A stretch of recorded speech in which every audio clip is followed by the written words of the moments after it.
All right guys, and we're back. Last video we did the 2020 CVO foot controls. We changed out the floorboards, the adjustable bagger brake arm, the rear controls, and we also did the billet shifter tips. This week, I finally get to take the wheelbarrow bars off of my bike. I've been riding around what I feel like was like this, twisting the throttle sideways. We finally sat down and made the parts to put our Thrashin risers on this 2020 CVO. We made a pullback plate that I will be showing you guys here shortly. And then we made a couple other rad parts. Let me go over and show you guys what we did. So last week, I tore apart the bike. We took off the stock bars, took off the stock risers. A lot of the controls were off. And I did that so we could start designing new parts. And the first part we're gonna get into is the riser adapter and the risers. So on this one, I went with a set of 6.5 pullbacks. I personally went with this set because my father and some of my friends are running 6-inch straight risers. I kind of felt like I was a little bit shorter than them. I don't have as much reach, so I kind of want to go with a pullback riser. I did a little mocking up, holding them up to the bike, and I kind of feel like this is going to be the setup that I want. Also, what I did last week when you guys weren't here is I pre-cut this out. If you do buy one of our riser adapters for your Road Glide, there will be a sticker that you set on here so that you will know exactly where to cut out. But the nice thing about the way we designed our adapter is you're able to leave these, I want to say like prongs sticking off of the gauge holder. So this still bolts up. They don't need to come out. I'm still able to use my lock buttons. So let's get to it. All right, so we want to take our adapter and we want to drop our bolts in.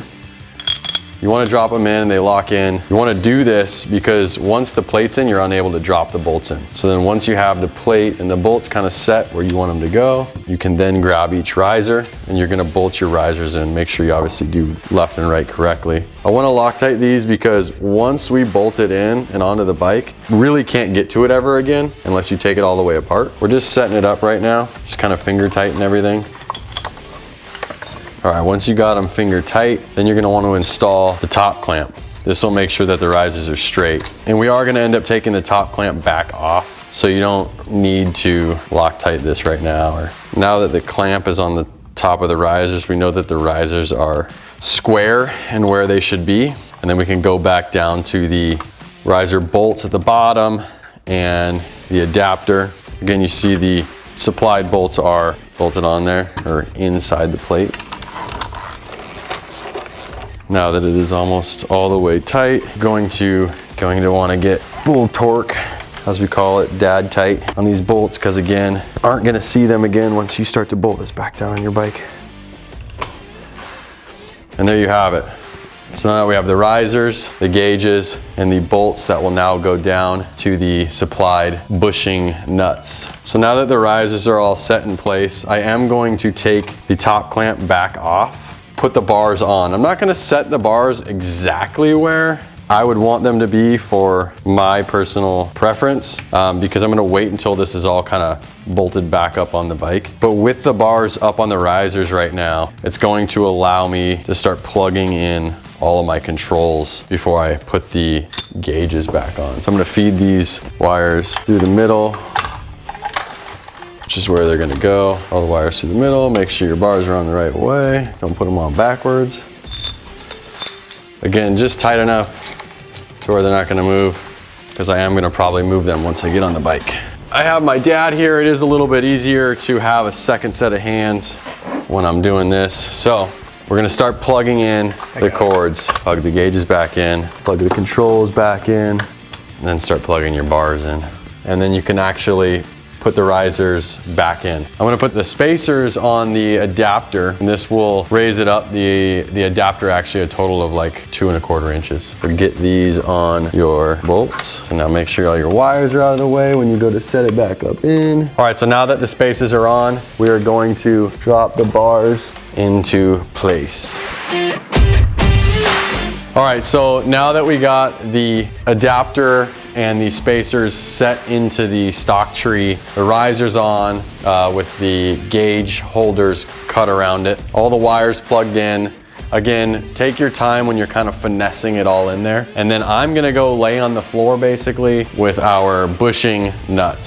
So now we're gonna come over and grab the bushings. One of the rad features to our adapter is that the bushing is actually the nut. And these nuts are made of alloy steel and then zinc coated. The alloy steel goes into an alloy steel bolt. That way we get the sturdiest piece to hold your bars onto your risers.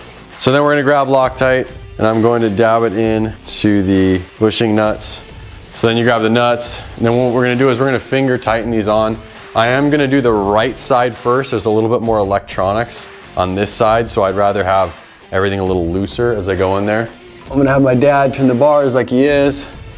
Once you have it finger tight in there, get it as tight as you can and as deep as you can. It's gonna help you be able to get your socket on past some of the stuff up there. And I go to snugging it up. Again, I don't want to go full tight because I want to be able to have a little bit of leniency for the next side. And then when I get the other side in is I'll come back and torque them down. So again, have the wheel turned and find the bolt, get it in there finger tight, get it in as high as you can, and then grab your socket. Once you find the nut, then you can snug this side down now that we have the other side on. Now go back to the right side of the bike, snug that one down. You want to get 70 foot-pounds on that. I just did it dad tight. Now my risers and the adapter are mounted hard. Everything's plugged in. All right, so now I'm gonna set the bars where I roughly want them. Sit on the bike. Again, the risers are tight. I'm gonna actually take each bolt out and Loctite them real quick. So now that all the bolts have Loctite on them and they're loose still, I'm able to kind of set the bars where I think I like them. I'm kind of feeling right there. And this is a big reason why I like, you would almost call them 3-piece bars where the risers are different than the bars. Because just that slight adjustability can make or break the comfort of your handlebars. I'm able to set the bars where I like them for my wrists. Another thing I'm gonna do is kind of just see how it looks from the side. Kind of dig in that and start snugging it up. You can see that I'm going in like an X pattern. Pretty stoked on these right now because I can see a lot of my gauges. At rider height, I can already see all the way from 1,000 RPMs to 8,000, even though you would never take this bike to 8,000 RPMs. And I can see all the way from 0 miles per hour to 110, not missing any of the speed. Again, you see me kind of doing just a little bit. I'm not cranking it all the way down right away. I'm kind of going back and forth, back and forth. You don't want one side of the clamp down more than the other. Damn, these things are comfortable. Way more comfortable than the old bars that were back here. All right, so now that these are all set, we are gonna be able to put the throttle on and put the clutch and the brake back on. Cool, so now we're gonna put the covers back onto the controls. This locks the grip on. Take your time with all this stuff. Don't pinch any wires. I'm gonna kind of leave them on loose until I get my controls on. What I mean by that is my clutch on. Snapped in. All right, so here's the stock clamp that holds the clutch and brake reservoir on. One of the rad pieces that we just made this week, that's why it's not even anodized black yet. We will offer them in black, chrome, and contrast cut, is this new clutch and brake clamp. You have to switch this because let me go bring you over a stock one on a set of bars like this. It's too long. As you can see, the length of this for where the bend is on the handlebar actually won't work. As well as the stock one has this little pin in it, and that makes it to where the controls have zero adjustability on the stock bars. So you need to get rid of that pin and basically get rid of all this gap right there. So that's where we designed this one. You're gonna see how that works right now. New Thrashin clamp, made in America. Again, there will be a black and contrast option as soon as this video is live, but I just kind of wanted to use the part and we didn't really have time to get it to the anodizer before we filmed this. Kind of just have it all snugged on there. You don't want to over tighten it because you kind of want to figure out where you're going to set your bars. Now we're going to go do the brake. Get your throttle set. You want to have it lock into the throttle by wire assembly. Again, I kind of just snug this up. I still want it loose so that way I can put my levers on and set where I want everything to be. Now that everything's mocked up, sitting on the bars, now I'm gonna sit on the bike, kind of see where I would want my levers to sit. Kind of digging right there. Again, just kind of hand tighten it to get it roughly where I want it. Now, start snugging it all up. The rad part is that these will work on any Harley Davidson, Sportster, Dyna, FXR, Softails, baggers. And originally the idea was to make them work for this, for when you change it over. Again, take your time. Make sure you don't over tighten one side more than the other. Always check your throttle after. All right, so now we're going to button up the gauges back in. Again, I like to kind of do it by hand first. Once both sides are kind of locked in, then I'll come back around with ratchet. Once you get them started with your fingers, then you can send them home. And there it is, buttoned up. Sit on the bike, take the gas tank cover off now that I'm not dropping any more tools on it.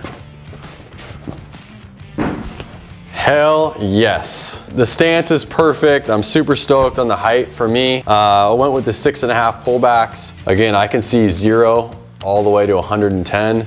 I can see 500 RPMs all the way to 8,000 RPMs. I don't know why you'd ever take a Harley to 8,000 RPMs, but I can see basically everything that I need to see. I can see my radio. I heard a lot of people say, oh, you should go taller risers, lower bars. As soon as you start to do that, you mess with being able to see your gauges, your radio. Really happy with the setup right now. And there you have it. We just threw Thrashin Supply 6.5-inch pullback risers on my 2020 CVO.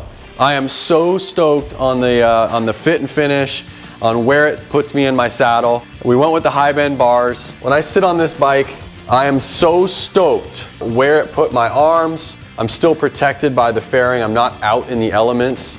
But again, I went away from that stock setting where I felt like I was kind of pushing a wheelbarrow and you were twisting the throttle sideways like this. Kind of brought it back up, a little bit more aggressive. My levers are more aggressive. Really happy with that. To go to a newer style bar, you have to change the clutch and the brake clamp. And so we decided to just machine our own. These are now available at thrashinsupply.com. And these will fit, you know, Sportsters, Dynas, FXRs, Softails, and then baggers. And again, we're stoked last week how we designed the riser adapter plate that works for the 2014 and up Road Glides. It also does work for the CVO model, as you see here. Thank you guys for checking this out. All of these parts are available at thrashinsupply.com. Be ready for our next video.